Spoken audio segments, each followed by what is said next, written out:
My fiancé said he'd never hide anything from me, but I saw the email from his lawyer titled, Prenup Signing, Final Draft.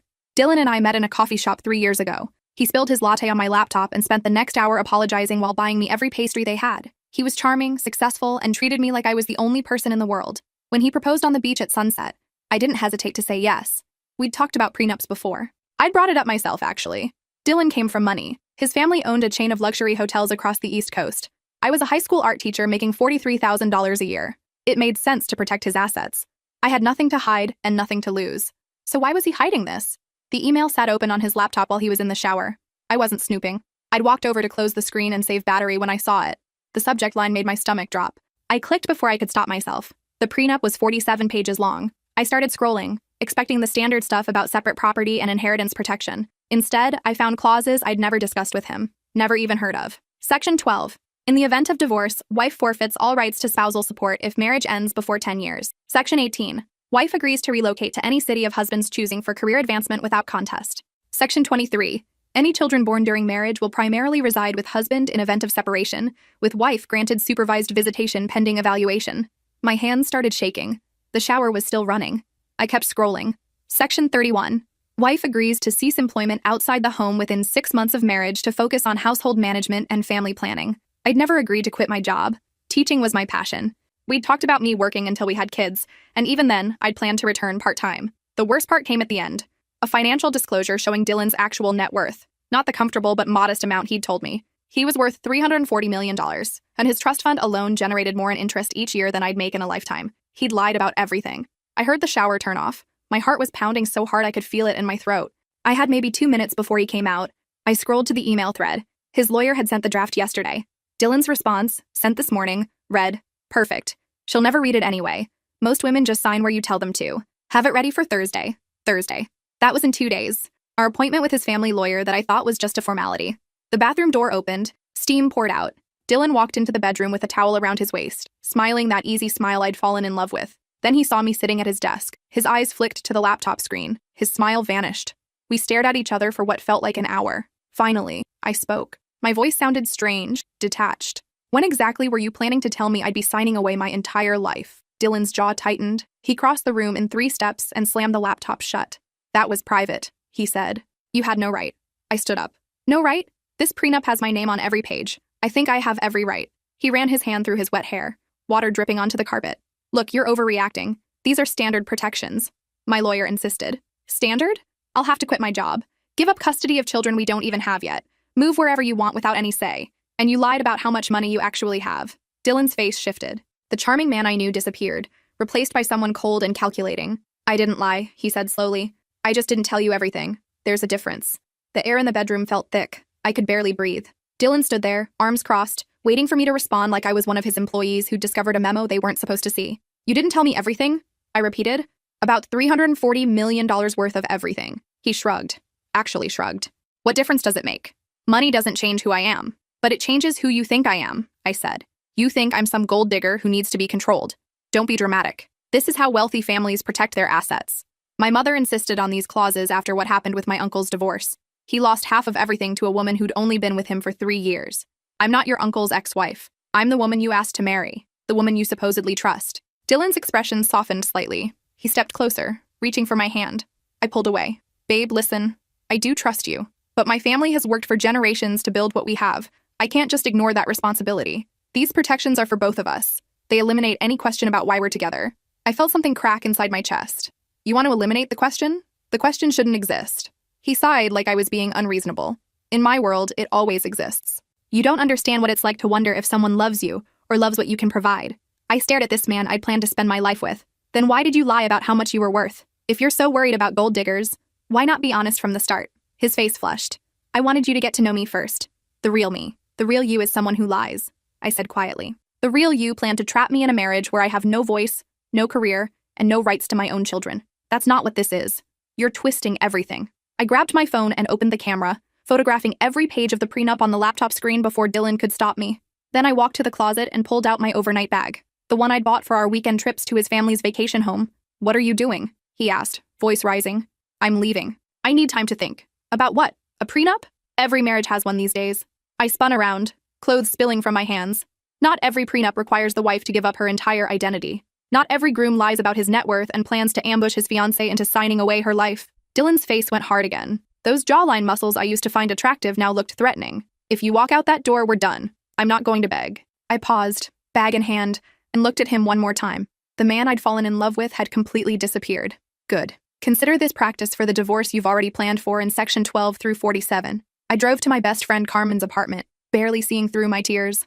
The dashboard clock read 11:47 p.m. I texted her, "Emergency, coming over." She responded immediately, "Doors unlocked, wine's ready." When I arrived, she was waiting on her couch in pajamas with 2 wine glasses and a box of tissues. I collapsed beside her and spent the next hour crying so hard I couldn't catch my breath. Carmen held me, stroked my hair, and said nothing until I was ready to talk. Finally, when the sobs turned to hiccups, I pulled out my phone and showed her the photos I'd taken of the prenup. She was a paralegal at Hoffman & Associates, one of the top family law firms in the state. As she studied each page, her expression shifted from concern to disbelief to pure rage. "This is insane," she said, scrolling faster. "Half these clauses wouldn't even hold up in court. They're designed to intimidate you into compliance. Look at this one," she pointed to section 23. "Supervised visitation for your own children? Unless there's documented abuse or addiction, no judge would enforce this. It's a scare tactic." That's what I thought. But what do I do now? The appointment is Thursday. His entire family will be there. Carmen set down my phone and looked at me seriously. "First, we're sending these to my boss tomorrow morning. Elena specializes in prenups, and she's going to have a field day with this.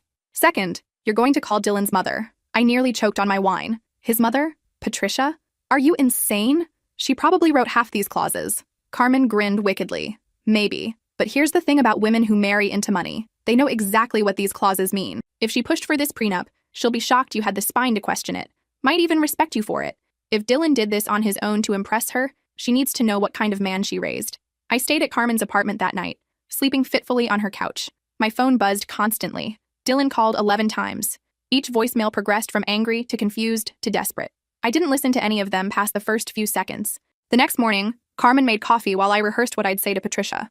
My hands shook as I dialed. To my surprise, Patricia answered on the second ring and invited me to lunch that same day at Maison Blanche, an upscale French restaurant where she was apparently such a regular, they kept her preferred table permanently reserved. We met at noon. Patricia was elegant as always, wearing a cream Chanel suit with her signature pearl necklace. She was 62, but could pass for 50, with perfectly styled silver hair and the kind of confident posture that came from decades of commanding rooms full of men. She ordered us both dirty martinis despite it being lunchtime. "So," she said, cutting directly to the point as the waiter walked away.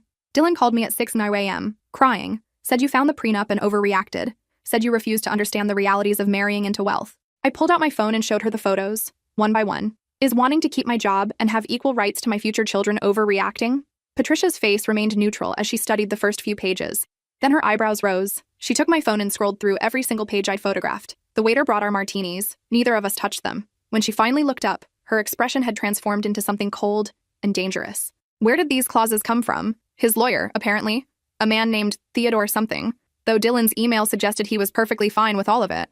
I showed her the screenshot of his message. She'll never read it anyway. Most women just sign where you tell them to.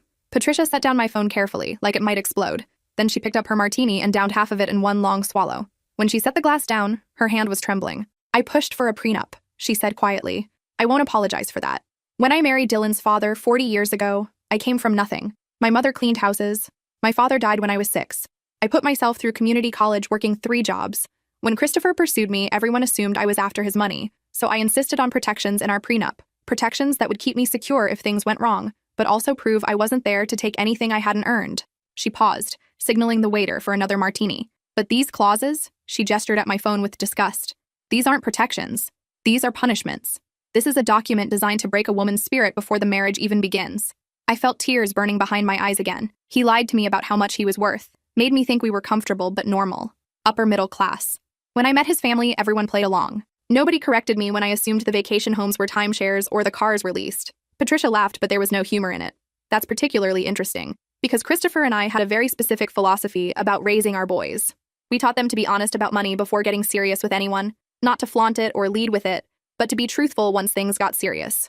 It filters out the people who can't handle it and the people who want it too much. Dylan knew this. We had long conversations about it when he started dating in college. Maybe he thought I was the second type, I said.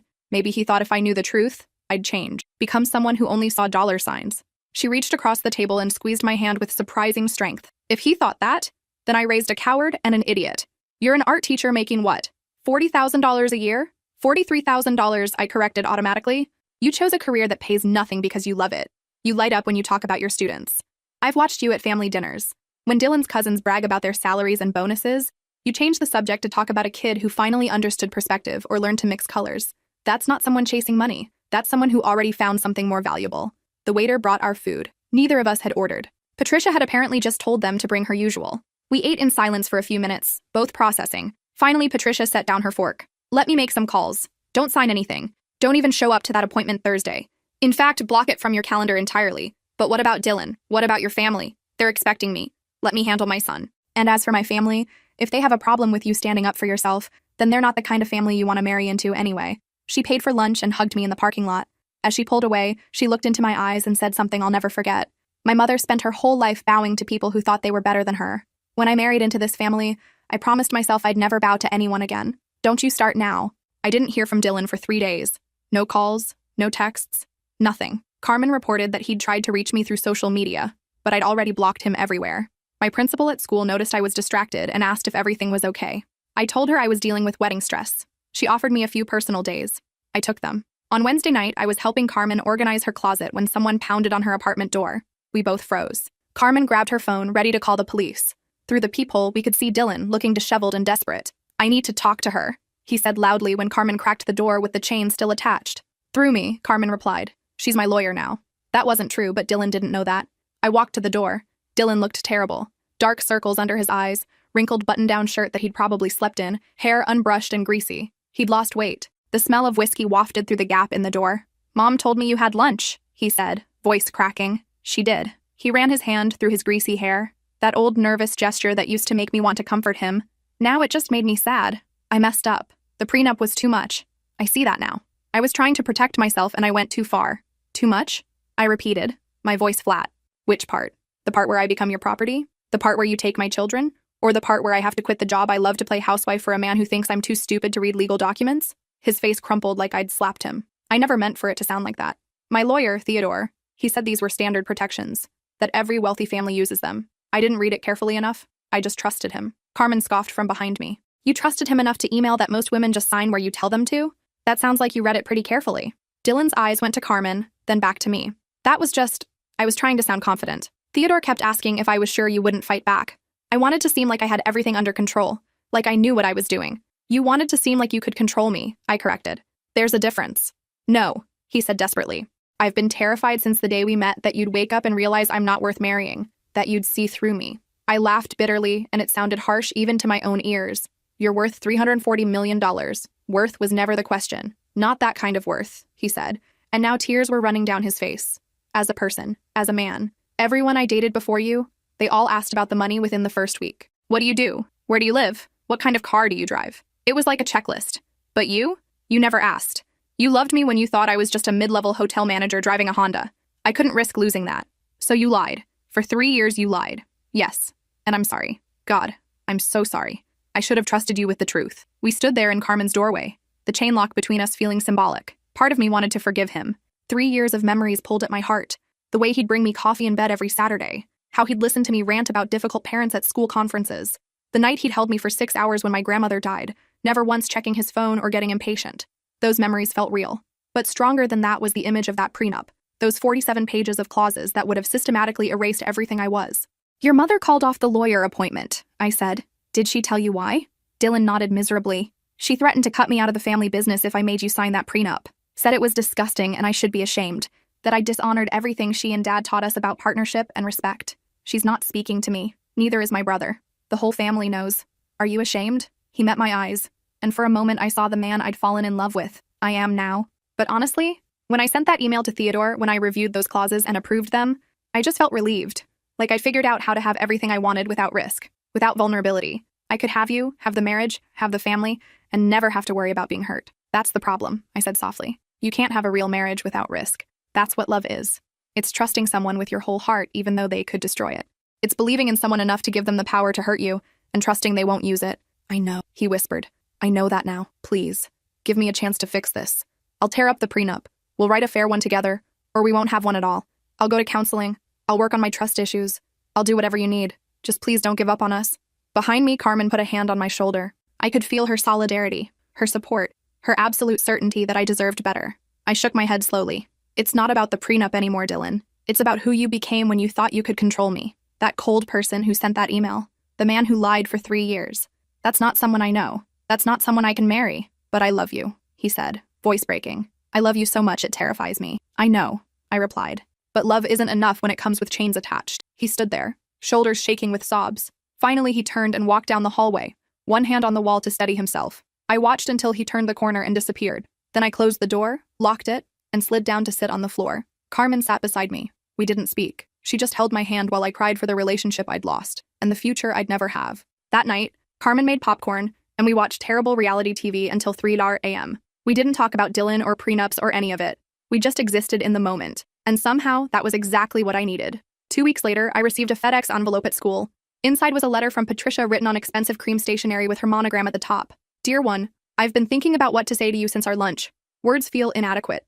You asked me during our meal if I'd pushed for that prenup.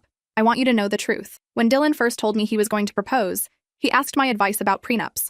I told him what I tell everyone. Protect what's yours, but never try to own another person. A good prenup clarifies finances. A bad one tries to control futures. I gave him the name of my attorney, a woman who helped me update my own prenup when Christopher's father tried to interfere in our marriage 30 years ago. Dylan never called her. Instead, he went to Theodore Marsh, his father's estate attorney, a man who specializes in protecting old money from any threat, real or imagined. When you showed me that document at lunch, I felt physically ill. I kept my composure because that's what I've been trained to do for 40 years. But I wanted to throw up. That prenup looked nothing like protection. It looked like punishment, like Dylan was trying to trap you before you even said I do.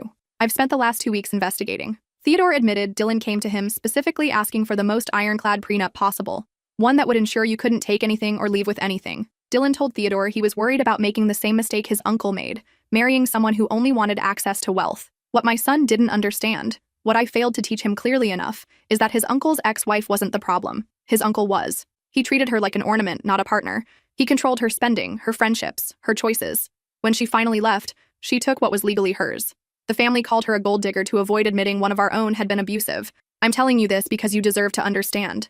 Dylan grew up hearing that story twisted into a cautionary tale about greedy women. He internalized it.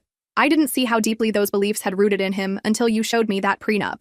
I've cut him off financially. Not to punish him, but to teach him what life looks like without a safety net. He's living in a studio apartment and working at one of our mid-tier properties as an assistant manager. He's earning $47,000 a year, about what you make. I hope this experience teaches him what you already know, that value isn't measured in bank accounts, that real wealth is having work you love and people who love you without conditions. Enclosed is a check. It's not an apology. You can't buy your way out of what Dylan tried to do. This is my way of investing in the future you're brave enough to build for yourself. Use it however you want. Save it, spend it, donate it. It's yours with no strings attached. No prenup required. With admiration and respect, Patricia. The check was for $50,000. I stood in the school hallway holding the letter and check, completely stunned. My colleague Jennifer walked past, saw my expression, and asked if everything was okay. I nodded automatically, unable to form words. That night, I showed Carmen. She read the letter twice, then looked at the check and whistled. Patricia just made a power move. She's telling Dylan that she respects you more than him. What do I do with this? Carmen grinned. Whatever you want. That's the whole point. I thought about it for days. Finally, I decided. I used $35,000 as a down payment on a small 2-bedroom bungalow in a neighborhood I loved but never thought I could afford. The remaining $15,000 went into savings. Carmen moved in as my roommate, paying rent that actually helped with the mortgage. We painted the walls wild colors, hung art everywhere, created a home that felt like us. I threw myself back into teaching with renewed energy. I started an after-school art program for underprivileged kids, funded by a grant I'd always been too busy to apply for. Within 2 months, I had 30 students coming twice a week. We painted murals, made sculptures from recycled materials. One girl, a shy 6th grader named Rosie, turned out to be incredibly talented. For the first time in years, I felt like myself. 6 months after I left Dylan, Carmen insisted we go out for my birthday. She took me to a trendy new wine bar downtown. I didn't want to go. I'd been perfectly happy at home with my cat and a book, but she physically dragged me out of the house. We were on our second glass of wine when I saw him. Dylan. He was across the bar with a woman I didn't recognize. She wore head-to-toe designer labels. Her purse alone probably cost more than my mortgage payment. Her hair was perfect. Her makeup was perfect. Everything about her screamed money. Carmen saw them at the same time and grabbed my hand under the table. "We can leave," she said. "No," I replied. "I'm not running. This is my city too." But Dylan had spotted me. He said something to the woman and started walking over. My heart pounded. Carmen positioned herself like a bodyguard. "Hi," Dylan said when he reached our table. His voice was uncertain. Hi, I replied, keeping my tone neutral. You look good, he said. Really good. Thanks. You too. It was a lie. He looked tired, thinner. There were new lines around his eyes. The woman he'd been with appeared behind him, linking her arm through his possessively. Dylan, who's this? She had a slight accent. French, maybe. An old friend, Dylan said quickly. The woman looked me up and down, assessing. She seemed to find me non-threatening because she smiled dismissively and turned back to Dylan. Are you ready? The car's waiting. Yeah. Just give me a second. She sighed dramatically and walked back to their table, pulling out her phone. Dylan looked at me desperately. Can we talk, please? Just for a minute? Carmen started to protest, but I put my hand on her arm. It's okay. We stepped outside into the cool evening air. Dylan shoved his hands in his pockets and stared at the sidewalk. I'm sorry, he said. I know I've said it before, but I need to say it again. I'm so sorry for what I tried to do, for the prenup, for lying about everything. You deserved so much better. I know, I said simply. He looked up, surprised by my response. Mom told me about the house and the art program. I'm glad you're doing well. I am, I said. I really am. He nodded, blinking back tears. I miss you. Every single day. I miss you. Who's the woman inside? Genevieve. Her father owns luxury hotels in Europe. My parents introduced us. They thought we'd be a good match. Did you make her sign a prenup? His face flushed. Yes. She hired her own attorney to review it. Made me change half the clauses. She's not like you. She didn't trust me blindly. That's not a bad thing, I said. I know, but it's not the same either. She asks about my portfolio before she asks about my day. We went to the Maldives last month and she spent the whole time on business calls. It's exactly what I thought I wanted. Someone who understands wealth. But she's not you. She doesn't make me laugh. She doesn't care about my dreams beyond how profitable they are. Last week, I told her about a program I wanted to start for hospitality students, and she calculated the ROI before asking what inspired it. I felt a pang of sadness, not for us, but for him. You're learning the difference between a partner and a transaction. I learned it the day you walked out, he said quietly. I just learned it too late. We stood in silence. From inside the bar, I could see Genevieve watching us through the window, her expression impatient. I should go, Dylan said. But I need you to know something. That prenup, that whole nightmare. It wasn't about not trusting you. It was about not trusting myself. I didn't believe I was enough without the money. I thought if you knew the truth, you'd want the wealth instead of me. So I tried to control everything, to make sure I could never lose you, even if it meant trapping you. You did lose me, I said gently. The moment you decided to trap me instead of trust me. He nodded, tears spilling down his cheeks. I know. I hope someday you can forgive me. Not for my sake, but for yours. You deserve to let go of the anger.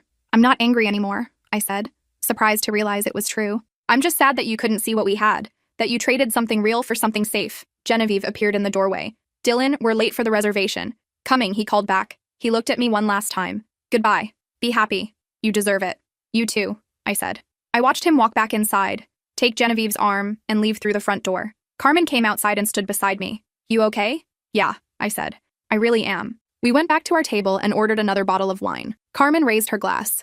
To dodging missiles, she said. To dodging missiles, I repeated, and we drank. That night, as I lay in my bed in my little house with my cat purring beside me, I thought about everything that had happened. A year ago, I'd been planning a wedding to a man I thought I knew. Now I was building a life I actually wanted. My phone buzzed. A text from an unknown number. Hi, this is Rosie's mom from the art program. I wanted to thank you again for helping her with the art scholarship application. She got accepted to the summer program. You changed her life. I smiled and typed back. She changed mine too. The next morning, I woke up to sunshine streaming through my bedroom window. Carmen was already up, making coffee and singing off-key to the radio. My cat was attacking the feather toy I'd left out. My walls were covered in artwork from my students.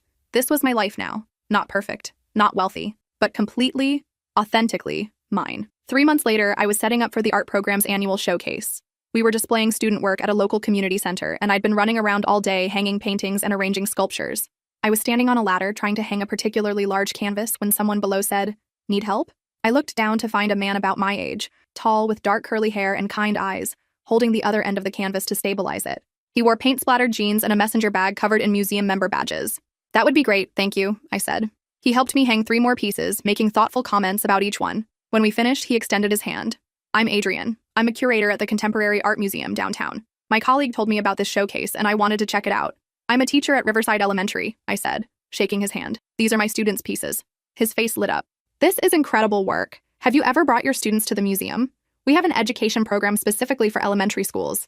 We chatted for 20 minutes about art and teaching and whether elementary kids could really appreciate abstract expressionism. He was thoughtful and passionate. He asked about my teaching philosophy before asking about anything personal. When he laughed at something I said, it was genuine and warm. As the showcase started and parents began arriving, Adrian handed me his card. This has my direct line and email. Please reach out about the museum program. And, he hesitated, this is completely unprofessional, but would you want to get coffee sometime? Without kids or museum field trips? Just us? I looked at his card, then at his face. He seemed nervous, hopeful, real. I'd love that, I said.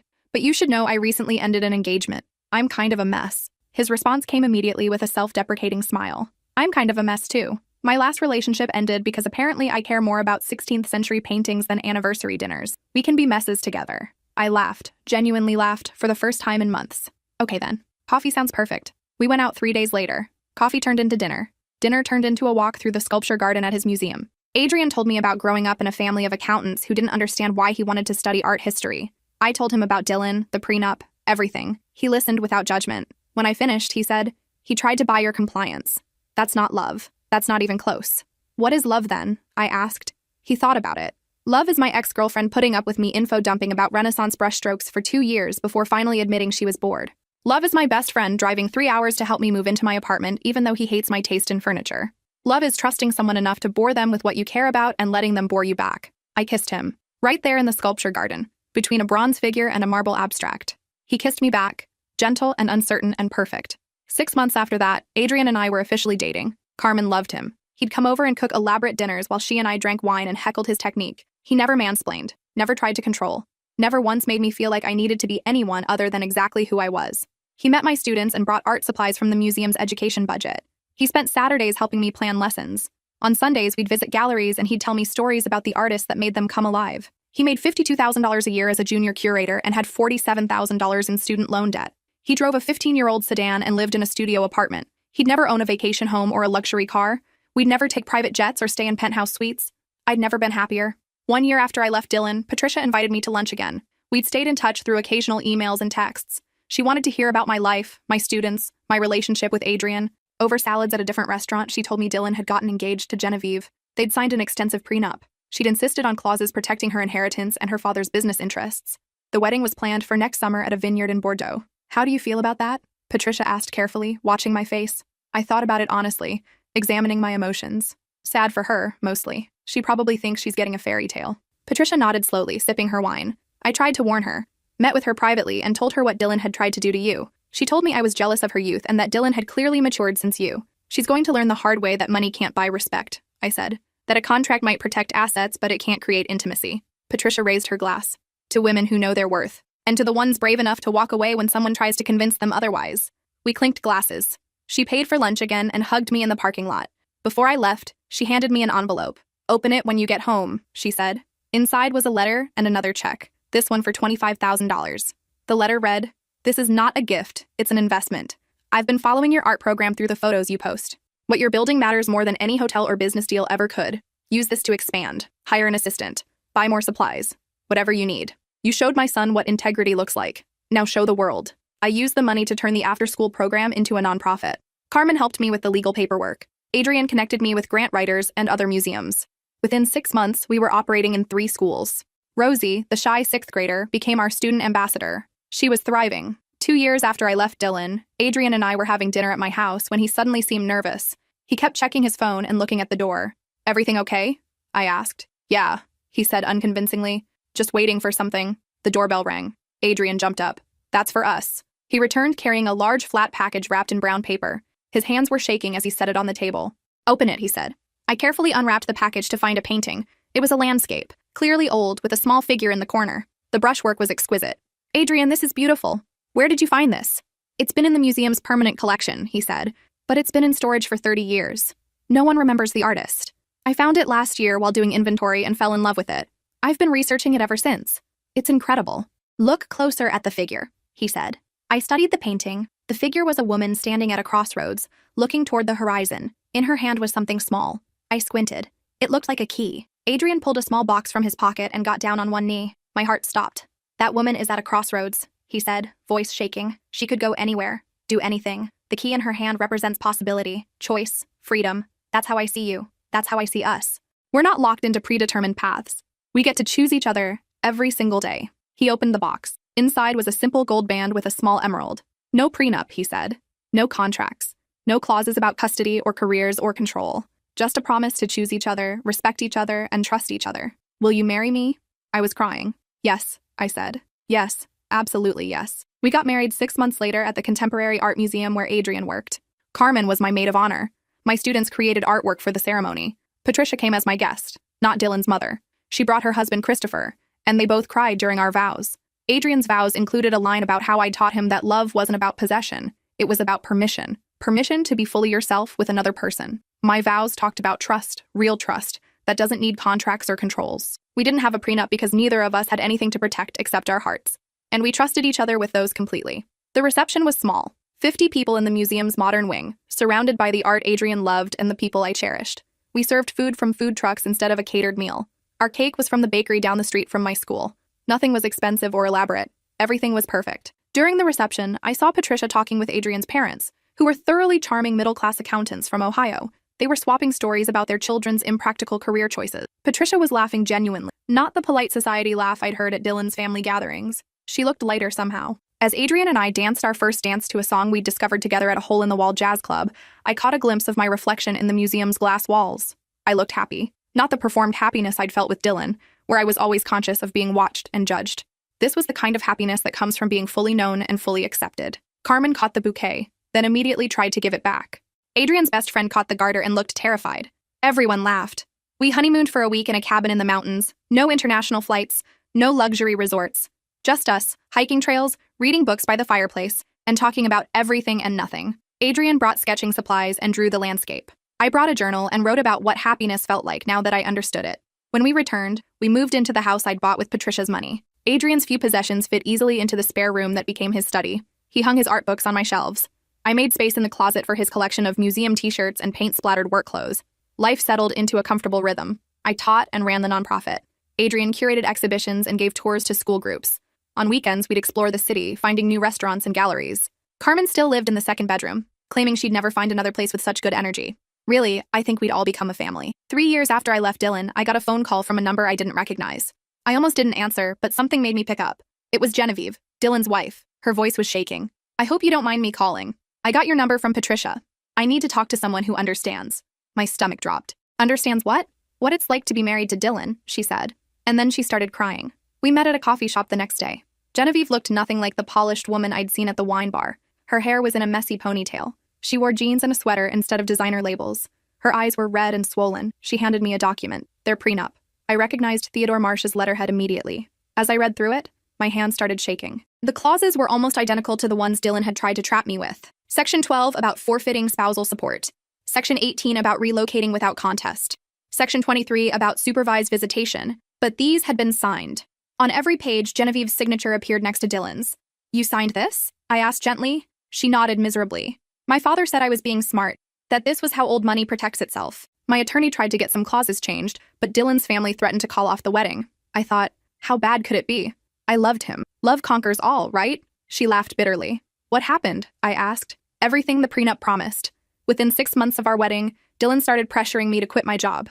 I work for my father's company, managing our European properties. It's my passion, but Dylan said it was too demanding, that I needed to focus on our future family. When I refused, he started documenting every time I worked late or took a business trip, building a case that I was neglecting our marriage. That sounds familiar, I said quietly. Then I got pregnant.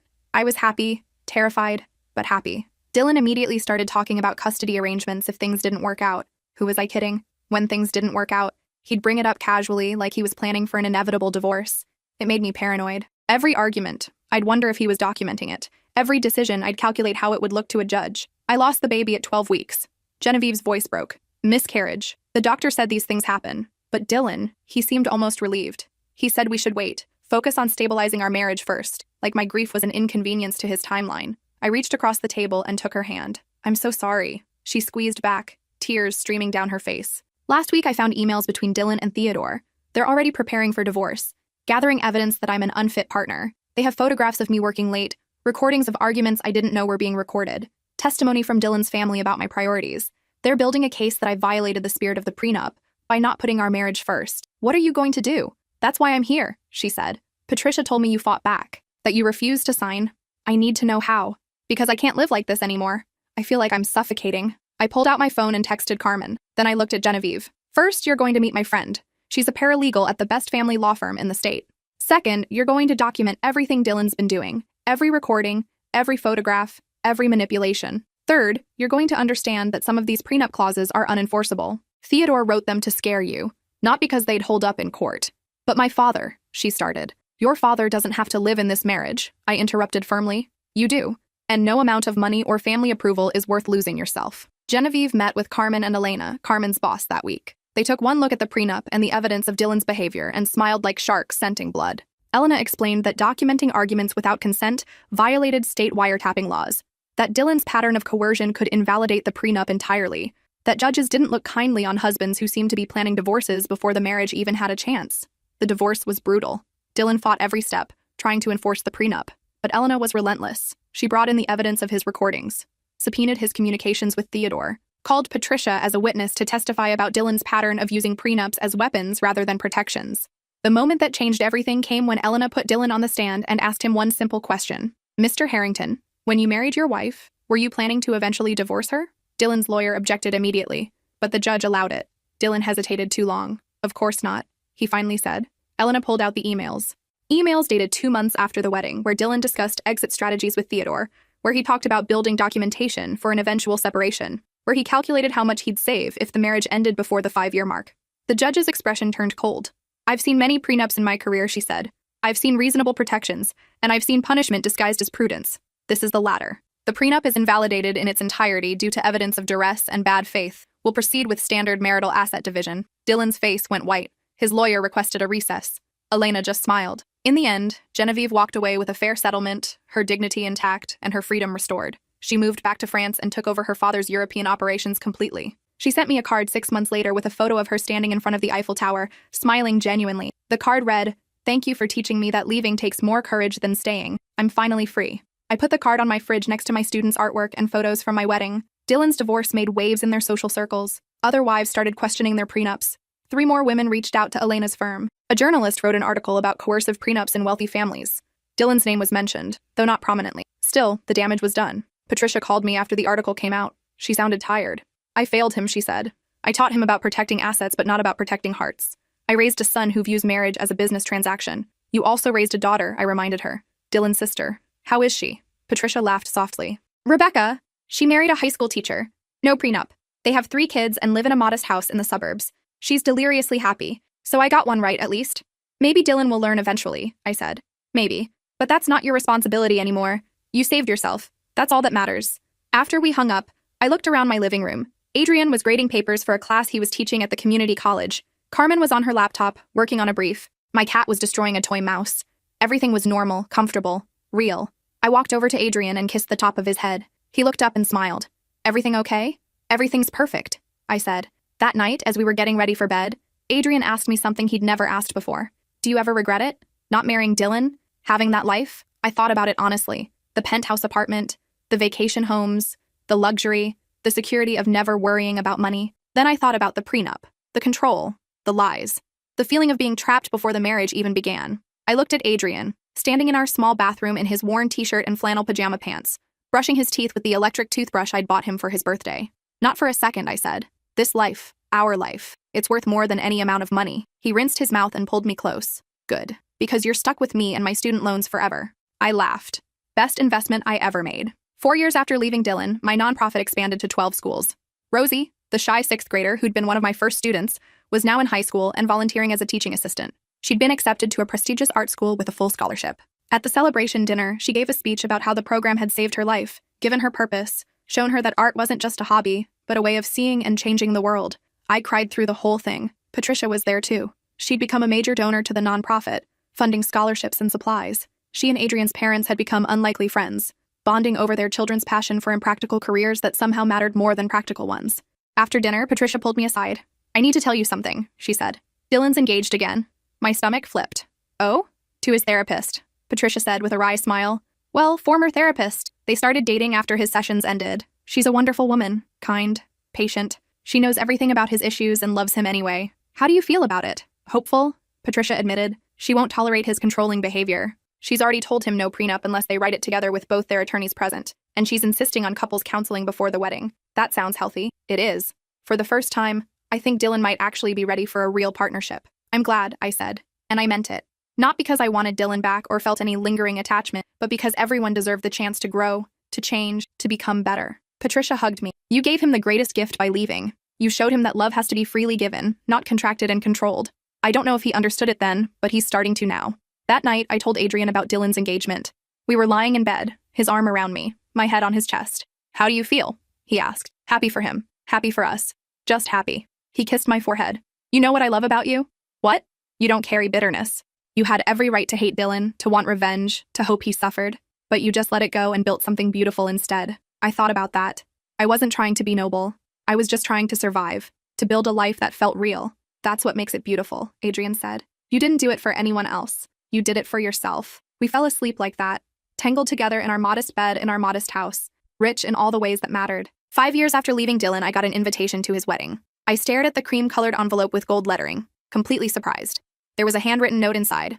I understand if you don't want to come. I wouldn't blame you, but I wanted you to know that you were right about everything. Love isn't about control or protection or contracts. It's about trust and choice and vulnerability. I'm finally learning that. Thank you for having the courage to walk away. It taught me more than staying ever could have. Wishing you all the happiness you deserve, Dylan Adrian found me sitting at the kitchen table, holding the invitation. You okay? Yeah, I said. I think I am. Are you going? I don't think so, I said slowly. That chapter of my life is closed, but I'm glad he's moving forward. Adrian nodded. Want to do something that day instead? Make our own celebration? Like what? He grinned. We could finally take that pottery class you've been talking about. Get messy. Make ugly bowls. Laugh at ourselves. I smiled. That sounds perfect. On the day of Dylan's wedding, Adrian and I spent 6 hours at a pottery studio. We made terrible bowls and lopsided mugs. We got clay everywhere. We laughed until our stomachs hurt. We kissed over the pottery wheel like a scene from a movie, except we were both terrible at it and ended up covered in slip. That night, we came home to find Carmen cooking dinner. She'd invited some friends over. Our tiny house was packed with people, conversation, laughter.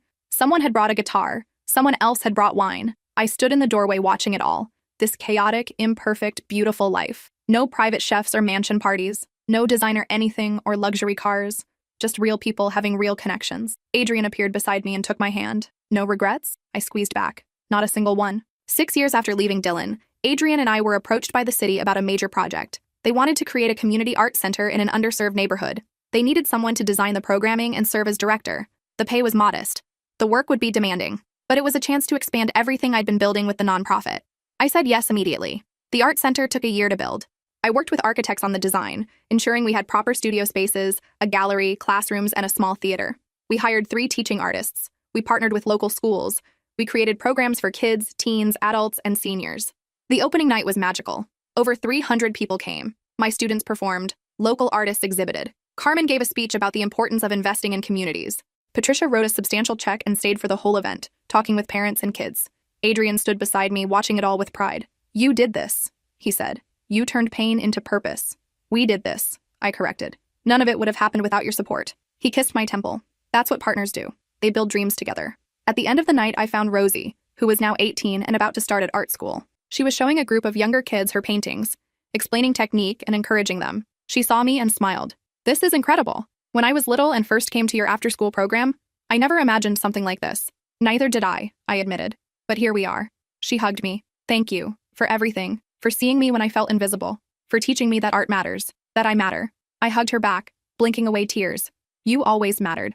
I just helped you see it. That night, Adrian and I walked home hand in hand. Our neighborhood was quiet. Our house was small and waiting for us. Our cat was probably destroying something. Do you ever think about what your life would be like if you'd signed that prenup? Adrian asked. If you'd married Dylan? Sometimes, I admitted. I'd probably be in a mansion somewhere, never worrying about money. Maybe I'd have kids by now. A closet full of designer clothes. A life that looked perfect from the outside. But I wouldn't be me. I'd be whoever Dylan needed me to be. I'd have given up teaching, the nonprofit, the art center. I'd have given up my voice to keep the peace. I'd have sacrificed myself to maintain the illusion of a perfect life. And that's not living? Adrian said. No, I agreed. That's not living. We reached our house. The porch light was on. Through the window, I could see Carmen had fallen asleep on the couch with her laptop. Everything was ordinary, imperfect, real. This is living, I said, gesturing at it all. This messy, chaotic, beautiful life where I get to be exactly who I am. Adrian unlocked the door. Welcome home, he said. And it was home. Not because of the house itself, but because of the life I'd built inside it. A life based on trust instead of contracts. On partnership instead of control. On love that asked for vulnerability, not submission. 7 years after leaving Dylan, I ran into him one last time. I was at the art supply store buying materials for a workshop when I heard a familiar voice in the next aisle. No, those watercolors. The student grade ones, not the professional. I peered around the corner and saw Dylan with a little girl, maybe 4 years old, standing on a step stool to reach the paint sets. But Papa, I want the pretty ones, she said. The student ones are just as pretty, he said gently, and better for learning. When you're older and if you still love painting, we'll get you the professional set. She considered this seriously. Okay, can I get the big pad of paper too? Of course. Artists need paper. I watched them for a moment. Dylan looked different. Older, obviously, but also softer somehow. More present. He was crouched down at the little girl's level, listening to her chatter about colors and paintings with genuine attention. As they moved toward the checkout, the little girl saw the clay section and gasped, Papa, look! Can we make sculptures next? We can try, Dylan said. But I'm terrible at sculptures. We might need to take a class. You're not terrible, the little girl said loyally. You're learning? Just like me? Dylan laughed. You're absolutely right. We're both learning. I stayed hidden until they left. Then I finished my shopping and drove home. I told Adrian about it that night. How did it feel? He asked. Seeing him as a father? Good, I said honestly. It looked like he'd finally learned the difference between protecting someone and controlling them. People can change, Adrian said. Not always, but sometimes. Yeah, I agreed. Sometimes they do. 8 years after leaving Dylan, Patricia passed away suddenly from a stroke. The funeral was enormous. Hundreds of people came to pay respects.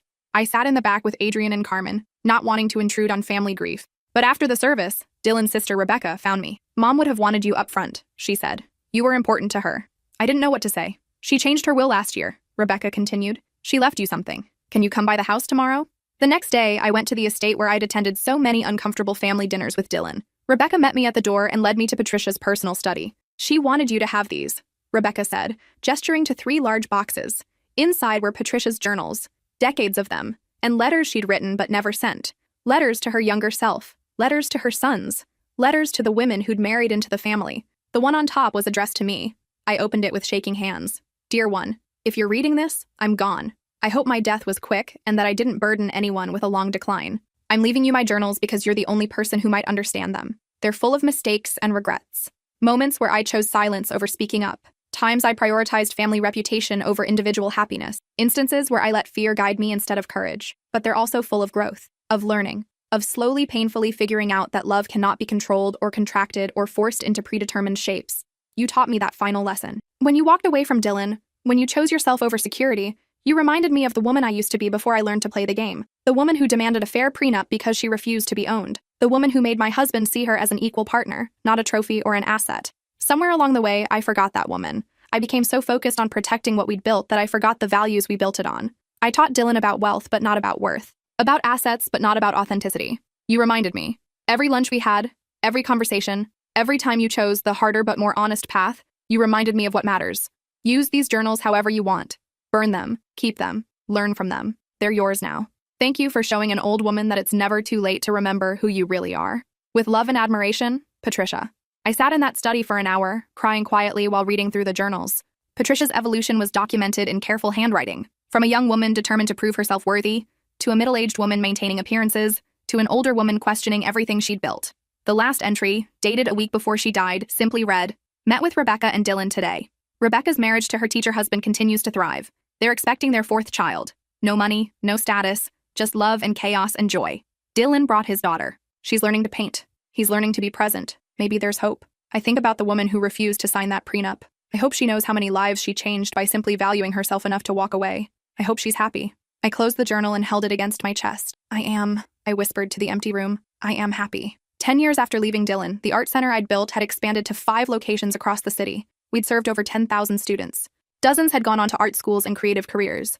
Hundreds more had discovered a love of creating that enriched their lives, even if they never pursued it professionally. Carmen had left the law firm and joined the nonprofit as our legal director. She handled contracts, partnerships, and the increasingly complex organizational structure. She was brilliant at it. Adrian had been promoted to senior curator at the museum. He'd organized exhibitions that had been featured in national publications. But his favorite part was still giving tours to school groups and watching kids encounter art for the first time. We'd talked about having children, decided we were happy as we were, maybe someday, maybe not. The beauty of our marriage was that we could change our minds and it would be okay. There were no contracts dictating our choices, just ongoing conversations and mutual respect. On the 10th anniversary of the day I'd found that prenup, Adrian planned a surprise. He took me back to the coffee shop where we'd met, the same one where Dylan had first spilled his latte on my laptop a lifetime ago. We ordered the same drinks we'd had that first day, sat at the same table. He pulled out a small box. Not another proposal, I joked. No, he said seriously. Something better. Inside the box was a key. It's to a storage unit, he explained. I've been collecting something for you over the past 10 years. Every time you did something amazing, every time the nonprofit grew, every milestone, I documented it. He drove me to the storage unit. Inside were boxes and boxes of newspaper clippings, photos, student letters, grant awards, exhibition catalogs, a decade of my work, carefully preserved. I wanted you to see what I see, he said. What you've built, not with money or connections or anything given to you, just with your own vision, hard work, and refusal to compromise who you are. I stood in that storage unit surrounded by evidence of the life I'd created and wept. These were my assets. Not financial, but infinitely more valuable. That night, we went home and made dinner together. Carmen joined us. We ate on mismatched plates at our secondhand dining table. We laughed about something ridiculous. We made plans for the weekend. We existed in the simple, profound joy of being known and loved without conditions. Later, after Carmen had gone to bed and Adrian was reading beside me, I thought about that prenup. Those 47 pages that would have systematically erased me. I thought about how close I'd come to signing them, how easy it would have been to convince myself that love required sacrifice. But love didn't require sacrifice. It required authenticity, vulnerability, trust, the courage to be fully yourself and allow someone else to be fully themselves, the willingness to build something together without knowing exactly how it would turn out. I looked at Adrian, absorbed in his book about Renaissance art, occasionally reading me passages about brushstrokes and symbolism that I only half understood but loved hearing about anyway, because they mattered to him. I thought about Dylan, hopefully happy with his therapist wife and his daughter learning to paint, hopefully finally understanding that control and love were opposites, not complements. I thought about Patricia, who'd seen herself in me and used her final years to correct the mistakes she'd made with her son. I thought about Genevieve, running her father's business in France, free from the marriage that had tried to trap her. I thought about all the women who'd signed prenups like mine, who'd given up their dreams, their careers, their identities to maintain relationships that valued obedience over partnership. And I thought about the ones who'd walked away, who'd chosen the uncertain freedom of authenticity over the false security of control. Do you ever regret it? Adrian asked suddenly, as if reading my thoughts. He'd asked this before, probably would ask it again, but his answer mattered each time. I looked around our small bedroom in our small house, at the life we'd built from nothing but trust and effort and love. Not for a single second, I said. This is exactly where I'm meant to be. He closed his book and pulled me close. Good, because I'm not letting you go. You couldn't if you tried, I said. No prenup in the world could keep me here. I choose to stay every single day. That's the difference, he said. That's everything, I agreed. And it was.